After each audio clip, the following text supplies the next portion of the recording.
Hi, I'm Tom McMillan, Senior Pastor at Knox, Presbyterian Church.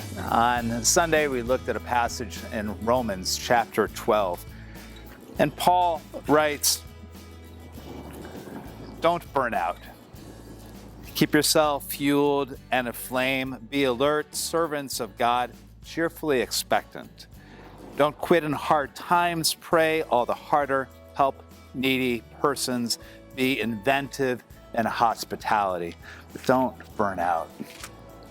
The other day, I kept looking down at my watch and realized it stayed 7:05 all day long. So the battery was dead. I kept kind of fiddling with it, but I kept looking down at the watch. I was like, wait a minute, it's still 7:05. Nothing had changed. I haven't changed the battery. Finally got it changed, so I have legitimate time today. But I wonder, just in the course of our day, if we're not charged, if we're not having a way to kind of renew our strength or our spirit or our peace, and we do get burned out, we do get exhausted. And sometimes in that state of exhaustion, we can have kind of an edge to us. My wife Jess has looked at me a couple times and said, okay, you probably need to go for a walk. You probably need to take a breath. You're having a little bit of an edge here today. And I may not even know it, but I need to listen to that and sense, when am I just unable to change because I'm burned out or exhausted? And sometimes the church itself, it ought to be a place where we can come to be nurtured and encouraged as oasis of peace. But sometimes even the church can give a whole lot of responsibilities and create this expectation. So we need to be careful.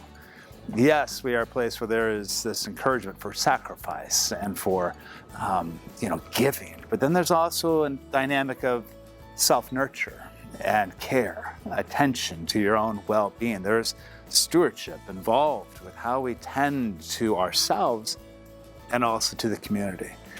So just be observant and note what you need to remain whole and balanced. I have a friend who's a Jewish rabbi, and he said, you have the balance of family, of work, of rest, and being a part of the change that God is about in the world.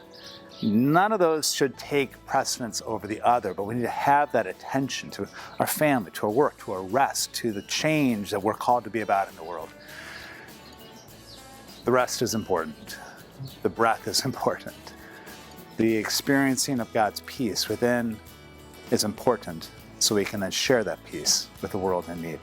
Remember, you're not alone. God cares for you, and so do we.